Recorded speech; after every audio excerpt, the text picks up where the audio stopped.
আমরা দেখেছি এই ভারতের বিভিন্ন দূতাবাসে, বাংলাদেশের দূতাবাসে পরিকল্পিতভাবে হামলা করা হচ্ছে। এই হামলার পেছনে এই প্রকৃত ফ্যাসিস্ট শেখ হাসিনার দোষরে জড়িত এই তথ্যপত্র আমাদের হাতে ইতিমধ্যেই এসেছে। ভারতে পালিয়ে থাকা আওয়ামী গুন্ডরা ভিন্ন ধরনের আমাদের দূতাবাসগুলোতে হামলা করেছে, আমাদের জাতীয় পতাকা চালিয়ে দিচ্ছে এবং মাঝখানে ধর্মীয় সংখ্যালঘু সম্প্রদায়কে ট্রাম্প কার্ড হিসেবে ব্যবহার করছে। বিগত 16 বছরের ফ্যাসিস্টের ইতিহাস, সংখ্যালঘু হিটলারের ইতিহাস, যখন তারা কোন রাজনৈতিক ঠেকায় পড়েছে, আমার এই সংখ্যালঘু সম্প্রদায়ের ভাই বোনদেরকে ট্রাম্প কার্ড হিসেবে ব্যবহার করে সেই রাজনৈতিক পরিকল্পনা পার হওয়ার চেষ্টা করেছে। আজকে যখন তাদের লুটপাট অন্যায় অবসরে সাধারণ ছাত্র জনতার বিপ্লবের মুখে দেশ ছাড়তে বাধ্য হয়েছে, আমরা বাংলাদেশে রাজনৈতিকভাবে পুনর্বাসিত হওয়ার জন্য ভারতের মাটিতে বসে এই হিন্দুত্ববাদী মোদীর চক্রান্ত এবং সহযোগিতায় সুরঙ্গ অধিকারী এবং মমতাদের প্রচ্ছন্ন সহায়তায় বাংলাদেশের বিরুদ্ধে ষড়যন্ত্র চলছে।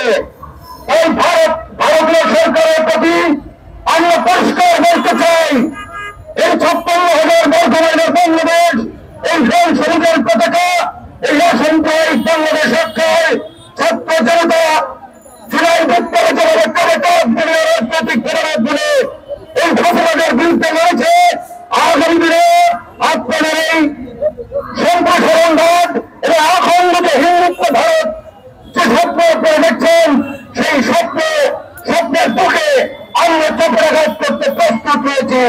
সকল ষড়যন্ত্র ভেদ করে বাংলাদেশের হিন্দু, বৌদ্ধ, খ্রিস্টান, মুসলমান সবাই ঐক্যবদ্ধভাবে আপনাদের সকল ষড়যন্ত্র মোকাবেলা করে এই লাল সবুজের পতাকাকে সমুন্নত রাখবো এবং সম্প্রীতির বাংলাদেশ সারা বিশ্বের বুকে যেভাবে মাথা উঁচু করে দাঁড়িয়েছে সেই ধারাবাহিকতা রক্ষা করবো এবং সেই আন্দোলনে জাতি, ধর্ম, বর্ণ, তত্ত্ব নির্বিশেষে সকলকে ঐক্যবদ্ধভাবে শহীদ প্রেসিডেন্ট জিয়াউর রহমান মুস্তফা এবং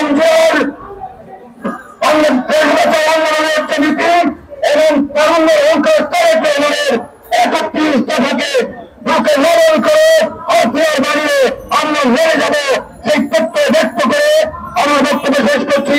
সবাইকে ধন্যবাদ। সাম্প্রদায়িক সম্প্রীতি বিনষ্ট করি, এই ভারতীয় আগ্রাসন আমাদের শান্তিতে বসবাস করতে দিচ্ছে না। আমরা শান্তিতে বসবাস করতে চাই।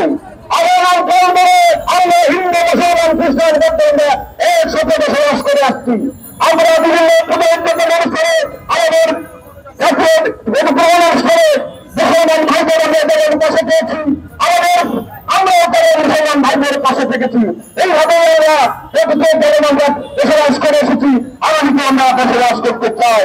আপনারা জানেন এই হাসিনা সরকারের পতনের পর ভারতীয় আগ্রাসন যেভাবে ষড়যন্ত্র করছে, এই ষড়যন্ত্র আমরা জাতি, ধর্ম, বর্ণ নির্বিশেষে সকলে আমরা রুখে দিতে চাই।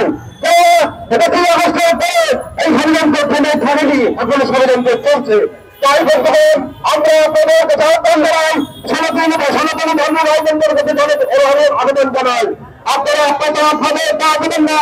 যারা এই দেশকে ষড়যন্ত্র করতে চায়, এদেশের সম্পত্তি নষ্ট করতে চায়, যারা এদেশকে দেশ গড়ার কাজে যারা অংশগ্রহণ করতে চায় না, দেশটাকে শান্তিতে রাখতে চায় না, সম্পূর্ণের সম্পত্তি বিনষ্ট করতে চায়, তাদের থেকে ঐক্যবদ্ধ থাকতে হবে, সতর্ক থাকতে হবে, আমাদের সকলে ঐক্যবদ্ধ থাকতে হবে।